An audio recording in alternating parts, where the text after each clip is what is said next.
Hi there, and welcome to Thursday's Reflection.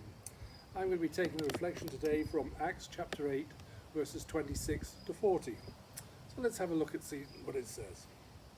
Then an angel of the Lord said to Philip, "Get up and go toward the south, to the road that goes down from Jerusalem to Gaza. And this is the wilderness road." He got up and went. Now there was an Ethiopian eunuch, a court official of the Candace, queen of the Ethiopians, in charge of the entire treasury. He had come to Jerusalem to worship and was returning home.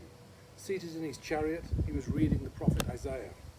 Then the Spirit said to Philip, "Go over to the chariot and join him." So Philip ran up to it and heard him reading the prophet Isaiah. He asked, "Do you understand what you are reading?" He replied, "How can I, unless someone guides me?" And he invited Philip to get in and sit beside him. Now, the passage of the scripture that he was reading was this: "Like a sheep, he was led to the slaughter, and like a lamb, silent before its shearer, so he does not open his mouth. In his humiliation, justice was denied him. Who can describe his generation? For this life is taken away from the earth." The eunuch asked Philip, "About whom, may I ask you, does the prophet say this? About himself or about someone else?" Then Philip began to speak, and starting with the scripture, he proclaimed to him the good news about Jesus. As they were going along the road, they came to some water, and the eunuch said, "Look, here is water. What is to prevent me from being baptized?" He commanded the chariot to stop, and both of them, Philip and the eunuch, went down into the water, and Philip baptized him. When they came out of the water, the Spirit of the Lord snatched Philip away. The eunuch saw him no more, and went on his way rejoicing. But Philip found himself in Azotus, and as he was passing through the region, he proclaimed the good news to all the towns until he came to Caesarea. So that's the reading.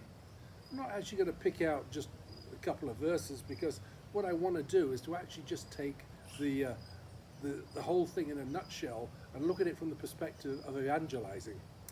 We're in this time of pandemic, and it's a great opportunity. I was talking to someone the other day, and you know what?